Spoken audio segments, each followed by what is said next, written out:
My husband knows how to do that. Just something. A little humor. Get your story out. Whew.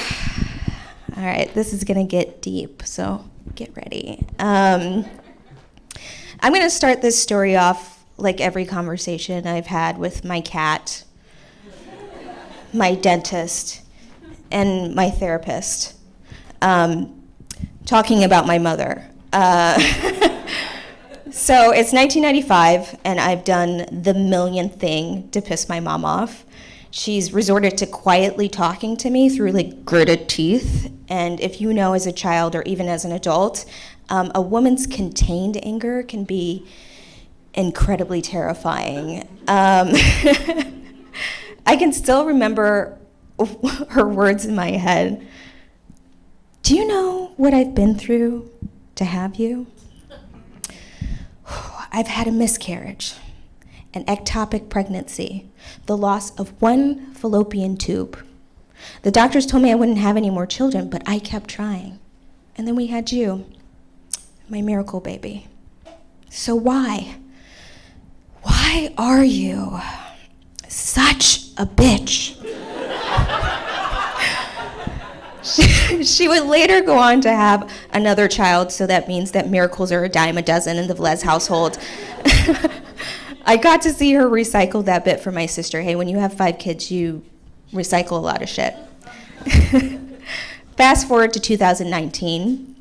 I'm in a hospital room with a 2-ply paper towel protecting my modesty and a weird device that looks oddly like the clinical version of a dildo shoved up my hoo-ha, streaming my insides like the analog version of bad porn. And I think about that conversation often, and I think, did my unborn siblings have it better?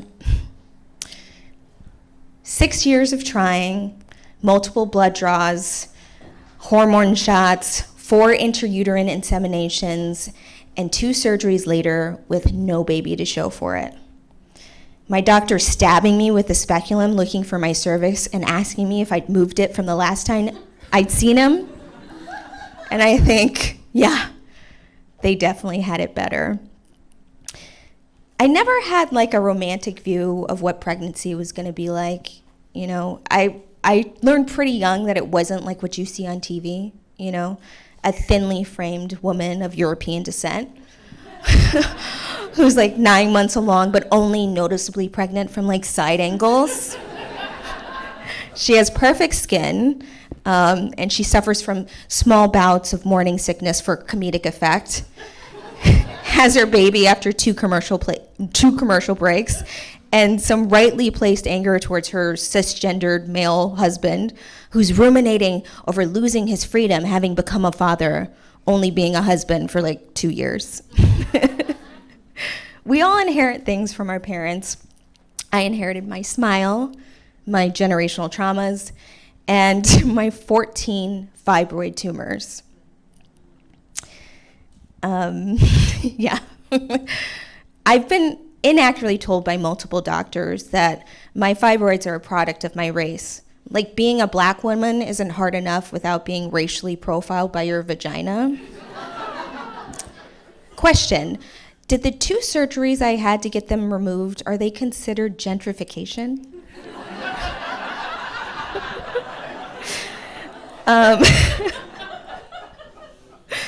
So it was very clear that I would probably have fertility issues from the age of 12. I was very excited about getting my period. I felt like it was like a club that all big girls were a part of, you know, like cut your hand, spit in the wound, pre-COVID kind of handshake kind of club, you know. When I got my period, my momentary excitement soon faded.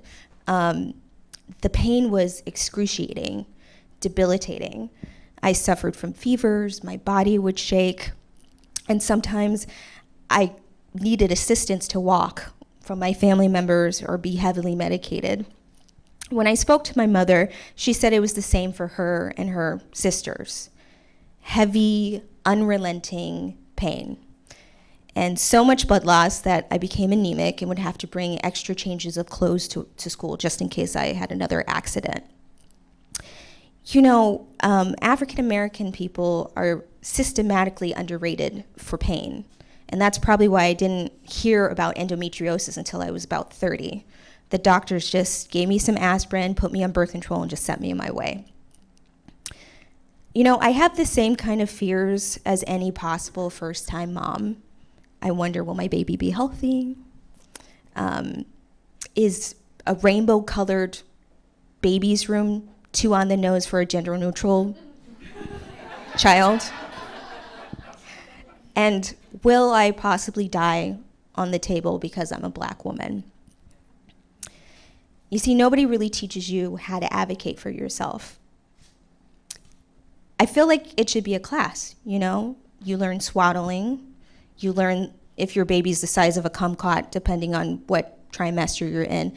I mean, do I really need to know that my baby's more of a fruit than I am? No, I should be learning, how to be an advocacy bitch, 101. I've had multiple conversations with my wife on, if I go to the hospital or when we actually are going to have a child, because if I have to be medicated, she has to be my advocate. So we have a couple of simple rules to follow. If I say something's wrong, it is. If the doctors don't listen, we leave. These rules, however simple they may seem, can be the difference between me living or dying. So why do it?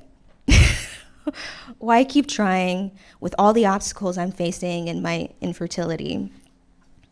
Well, I do it because my mother's story, also very difficult, is one of hope.